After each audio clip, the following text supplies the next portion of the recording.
If you've clicked on this video hoping to finally understand what's really going on behind the scenes, what Harry finally said, what Meghan never expected him to admit, and why insiders are whispering that everything between them has quietly shifted, then stay right here.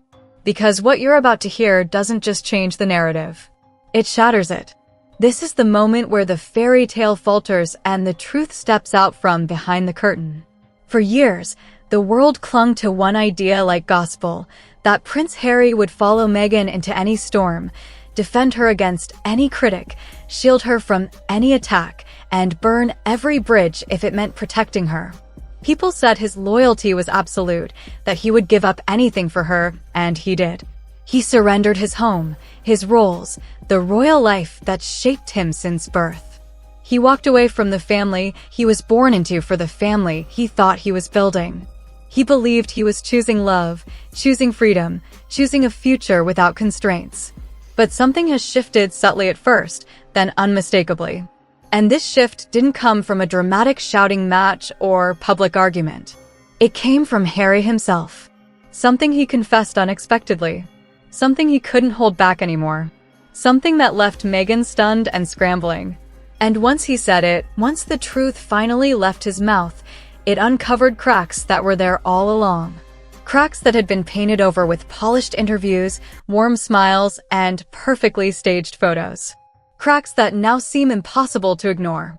To understand how the unraveling began, we need to go back, not to the royal exit, not even to the wedding, but to the moment where the very first fracture formed quietly, invisibly, without anyone realizing how important it would become.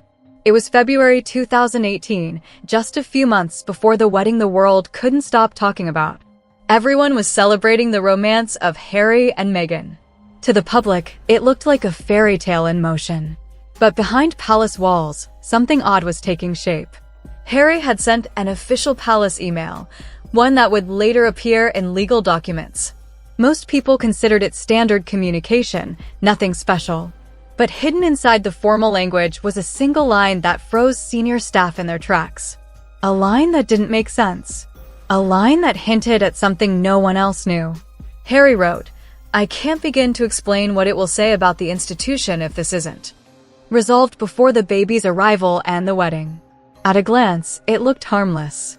But there was a significant problem. In February 2018, no pregnancy had been announced.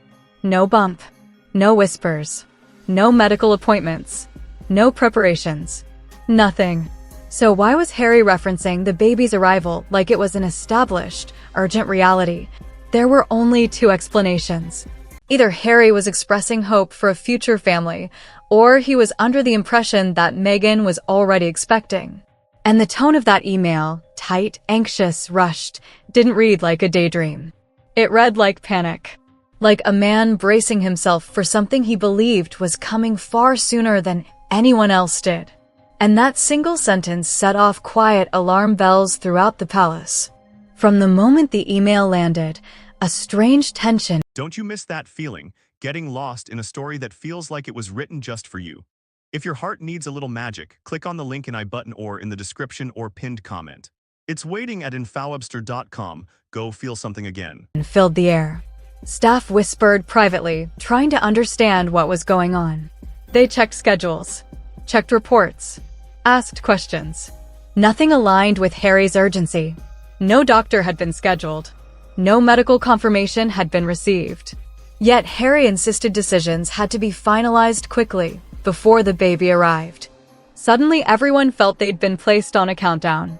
A countdown Harry was determined to beat. He rushed meetings. Pressed for answers, pushed against royal procedures that were never meant to move at lightning speed. His desperation overshadowed logic. He seemed driven by fear, not by joy, by pressure, not by anticipation. And hanging over everything was the one question no one could voice aloud. If Meghan was pregnant, why could nobody confirm it? Harry wasn't thinking like a royal anymore. He was thinking like a man who believed he had something enormous to protect. And that fueled a whirlwind that swept everyone into it. Their engagement, which normally would have taken years of planning, condensed into 6 hectic months. Senior aides muttered privately that the timeline was highly irregular, even concerning. The Queen herself requested clarity multiple times. But each time, the conversation circled back to the same pressure point. Everything had to be settled before the baby arrived. That phrase drove the wedding forward like a locomotive. And while Meghan appeared calm, radiant, graceful in public, Harry looked weighed down, overwhelmed, propelled by urgency rather than joy. To palace insiders, the truth was unmistakable. Something emotional was steering him. Something he believed deeply, perhaps too deeply. Then, in March 2018, everything changed again. The urgency vanished overnight. The pressure evaporated. The baby countdown disappeared. Whispers circulated quietly. Meghan had allegedly told Harry she'd lost the baby. A painful claim. But the timeline raised immediate questions. The supposed dates didn't align with anything that had happened publicly or privately. And even more confusing, Harry didn't react like a man devastated by loss. He reacted like someone relieved. As if the crisis had ended and he could finally breathe again. People close to the situation noticed this instantly. Something didn't fit. Something invisible was driving everything. And when Archie was eventually born in May 2019, nearly 2 years later, the timeline inconsistency became undeniable. This was when palace staff realized something important. Harry wasn't responding to facts. He was responding to belief shaped by emotion, love, and deep personal wounds. And belief can be far more powerful than truth. But the pregnancy confusion was only the opening chapter. Because as time went on, Meghan began to reveal emotional patterns, shifts in tone, expressions, timing. A set of emotional masks she stepped into depending on what she needed in the moment. There was the soft, vulnerable mask, the quiet voice, the trembling emotion that pulled at Harry's protective instincts, especially the ones tied to losing his mother. There was the partner in the battle mask, the us against the world energy that made Harry feel like they were fighting every royal challenge together. And then there was the spotlight mask, the charismatic, camera-ready Meghan who electrified interviews and public moments. Whenever she needed influence, she stepped into that version with precision. And Harry? He responded exactly as she needed, over and over. By the time the wedding took place, palace insiders saw what Harry couldn't. The marriage wasn't anchored in slow, steady certainty.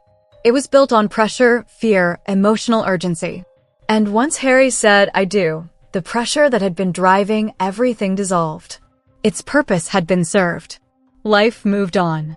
They left royal life behind and flew toward the promise of freedom. Montecito became their new kingdom, sun, luxury, endless opportunity. Meghan flourished under the bright California spotlight. But Harry didn't. He floundered. He drifted. He wasn't a prince anymore. He wasn't a symbol of rebellion. He wasn't a leader of a movement. He became something smaller, quieter, secondary. Inside that vast Montecito home, the silence between them expanded. Harry felt it even if he couldn't admit it yet. And everything, every piece of tension, doubt, confusion, led back to that one email, that one line he wrote without understanding the weight it carried. Years later, when the noise faded, Harry finally began to see the truth hiding in plain sight. He saw how often major decisions were rushed. How many choices weren't truly his.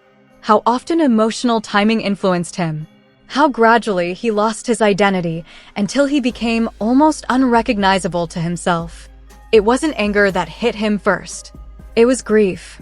Grief for the version of himself he'd abandoned. Grief for the clarity he hadn't had. Grief for the realization that sometimes you aren't deceived by another person, you deceive yourself. Today, the world still sees Meghan smiling, glowing, shining effortlessly in public. But Harry?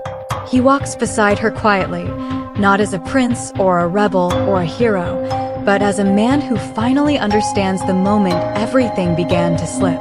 A man who hears that line from his own email echoing in his mind like a warning he didn't recognize.